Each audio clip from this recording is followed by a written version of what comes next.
Bom dia, querido irmão, querida irmã, você que nos acompanha nesse momento pelas ondas da Rádio Comunidade FM, pela web rádio Nossa Mãe de Birité, pelas nossas redes sociais. Sou Padre Frei Inácio José, pároco da paróquia de Nossa Senhora das Mercês, Arquidiocese de Belo Horizonte.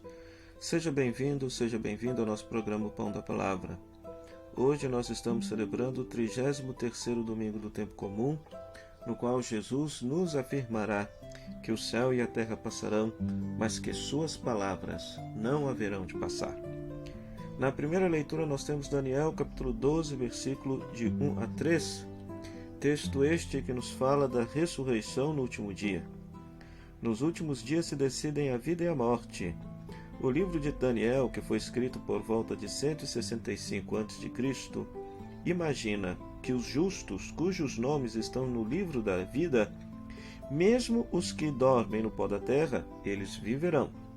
Mas os maus irão à perdição, e se já morreram, irão se levantar para esse triste destino. Para nós cristãos, o evento Jesus Cristo nos fornece plena luz relativamente ao mistério do além-morte. Então é interessante que o livro de Daniel, escrito justamente aí por volta do século I a.C., já apresenta a crença na ressurreição no fim dos tempos. Por quê? O livro de Daniel foi escrito num contexto muito difícil do povo de Israel. Eles estavam dominados pelo Império Grego, estavam sendo martirizados por causa de sua fé. O Império Grego, sobretudo depois da morte de Alexandre Magno, o Império Grego foi dividido entre seus 4 generais. Então, aí no caso, o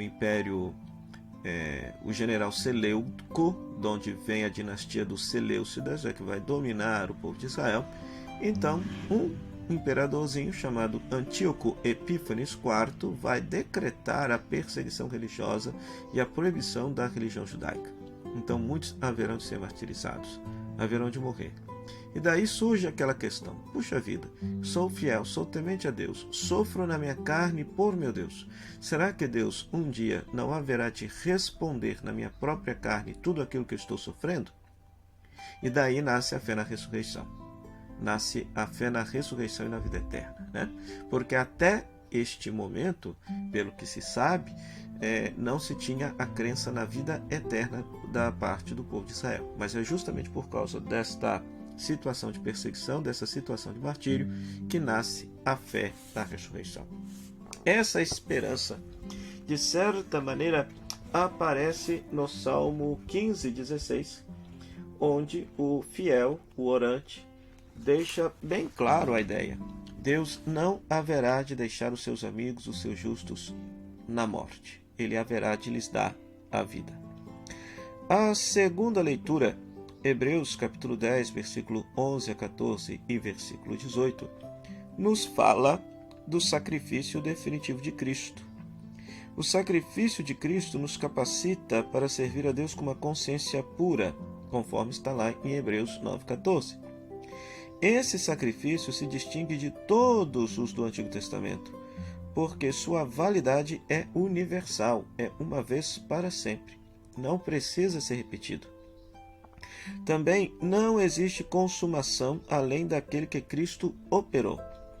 A nova ordem suplantou a antiga, mas já não haverá outra depois dessa. Só resta seguirmos Jesus Cristo até o fim. Então, o texto de Hebreus nos mostra qual é o espírito da liturgia cristã. Então esse texto deixa bem claro: se os sacerdotes do Antigo Testamento tinham que oferecer inúmeros sacrifícios porque eram pecadores, inclusive pelos próprios pecados, Jesus, que é puro e santo, ele, ao ofertar a sua vida ao Pai, é o sacrifício perfeito. E por isso ele entrou no santuário eterno. E é um sacrifício tão perfeito que não precisa ser repetido de forma alguma. Por isso que em cada Santa Missa que nós rezamos, nós ofertamos a Jesus de novo. É o mesmo sacrifício de Cristo, é a mesma vida de Cristo que está sendo oferecida ao Pai do céu, através dos sinais sagrados do pão e do vinho, em cada Santa Missa. Sempre ofertamos a pessoa de Jesus, porque somente a vida de Jesus, a pessoa de Jesus, o sacrifício de Jesus é que consiste no sacrifício agradável ao Pai do céu. E nós, quando vamos participar da Santa Missa, o que é que nós devemos fazer? Nós devemos unir a nossa vida à vida de Cristo. De que forma? Pegando todas aquelas atitudes, comportamentos que tivemos no decorrer da semana, que tentaram nos assemelhar à pessoa de Jesus Cristo e ofertar a Jesus, para que nós, em Jesus, sejamos também uma oferta agradável ao Pai do céu. Em outras palavras, querido irmão, querida irmã, a carta, esse texto de Hebreus, é um texto fascinante, pois nele está fundamentado todo o espírito litúrgico cristão. Quem escreveu esse texto tinha grande saudade do Templo de Jerusalém, por isso que alguns até aventam a hipótese que talvez sejam sacerdotes que se converteram à fé cristã. Porque, conforme todos vocês sabem, na década de 70, com a invasão do Império Romano na terra de Jerusalém, o templo foi absolutamente destruído, absolutamente arrasado. E os cristãos frequentavam o Templo de Jerusalém. E agora eles entendem que, a partir da vida entrega de Jesus, não é necessário mais o sacrifício do templo. Por quê? Porque a própria vida de Jesus foi o sacrifício definitivo ofertado ao Pai do céu pelo perdão dos nossos pecados. E a nós cabe-nos unir a nossa vida à vida do Cristo em cada liturgia que nós participarmos. E este Cristo, no Evangelho de Marcos, capítulo 13, versículo 24 a 32, onde Jesus deixa bem claro que céus e terra passarão, mas as minhas palavras não passarão.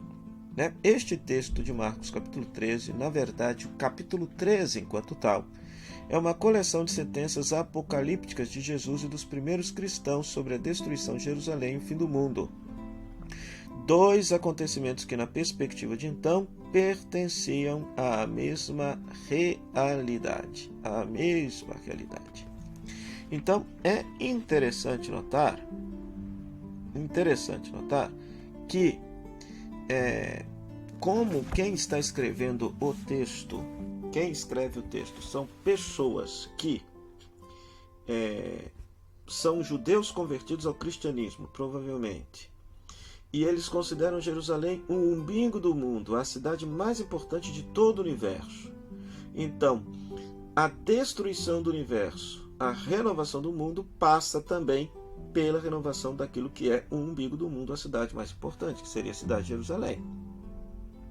Dito isso, querido irmão, querida irmã, então, quando se acontece na década de 70 a destruição da cidade de Jerusalém, muito provavelmente judeus e cristãos acharam que o fim do mundo está chegando, E por isso colocam essas sentenças escatológicas, essas sentenças apocalípticas na boca de Jesus, se é que Jesus de fato disse isso, se ele de fato era também um profeta apocalíptico, como muitos imaginam. E por isso que quem escreve imagina que a destruição de Jerusalém e o fim do mundo estão unidos, e seria um momento da vinda manifesta do Filho do Homem. Ele que já veio uma primeira vez, E por isso viria uma segunda vez. E aí o segredo da personalidade e da autoridade de Jesus, que é interessante no Evangelho de Marcos, Jesus sempre fala, olha, não conteis a ninguém aquilo que eu faço, aquilo que eu sou, a pessoa que eu sou, Então, nesse sentido, o Filho do Homem, que para o autor de Marcos é a pessoa de Jesus, ele virá para reunir os eleitos. Essa ideia da reunião dos eleitos aparece na primeira leitura, quando diz que São Miguel Arcanjo haveria de reunir todos os eleitos de Deus, os salvos.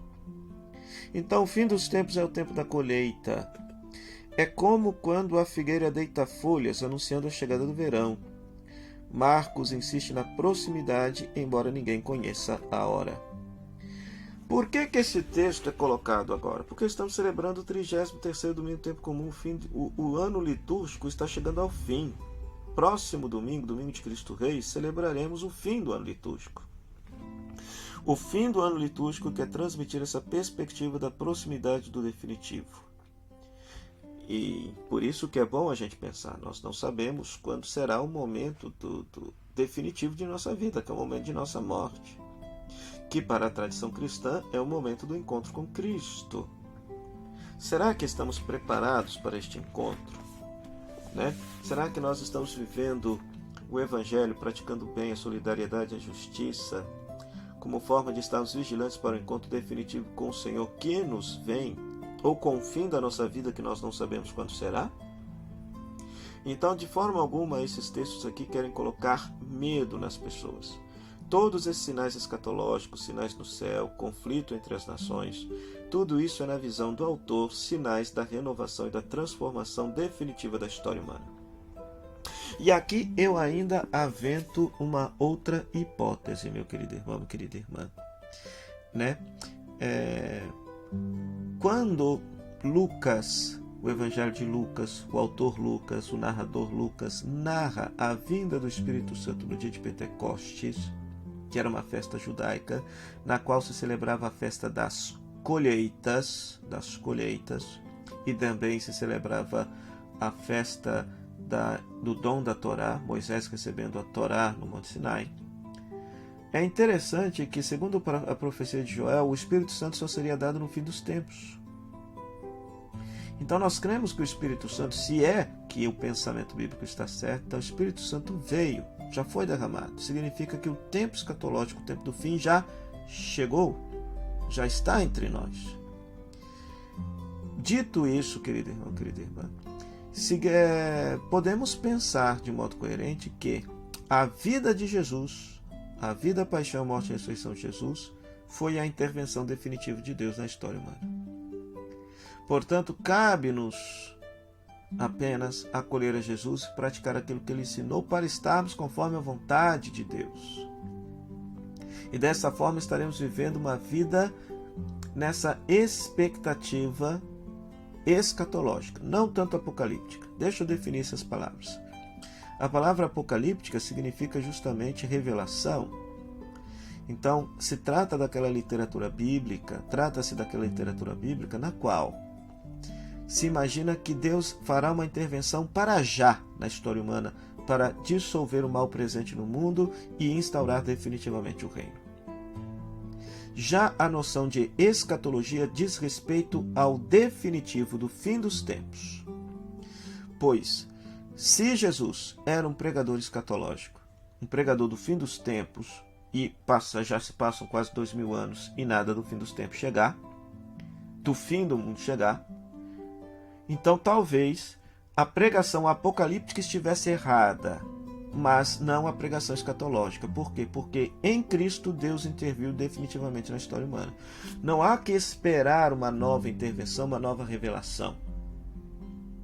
Porque tudo já foi dito na pessoa de Jesus.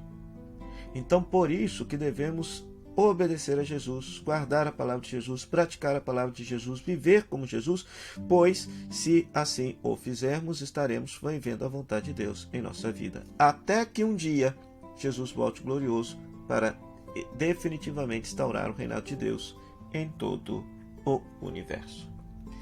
Então, querido irmão, querida irmã, peçamos a Deus neste 33º domingo do tempo comum, a graça de estarmos vigilantes no bem, no amor e na justiça, tendo esta expectativa da salvação definitiva em Deus, salvação essa que já é experimentada na medida em que vivemos e guardamos a palavra do Senhor Jesus em nossa vida.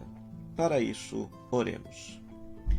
Senhor nosso Deus, fazei que a nossa alegria consista em vos servir de todo o coração, pois só teremos felicidade completa servindo a vós, o Criador de todas as coisas. Por Cristo nosso Senhor. Amém. O Senhor esteja convosco, Ele está no meio de nós. Que a bênção de Deus Todo-Poderoso, Ele que é Pai, Filho e Espírito Santo, desça sobre vós e permaneça para sempre. Amém. Meu muito obrigado à Rádio Comunidade FM, que nos cede esse espaço para evangelizar, e à Rádio Nossa Mãe de Birité, que também nos cede esse espaço para pregarmos a Palavra de Deus. Meu muito obrigado a você, querido rádio ouvinte internauta, pela sua audiência. Até o próximo programa, o Pão da Palavra. Se Deus quiser, tchau, tchau.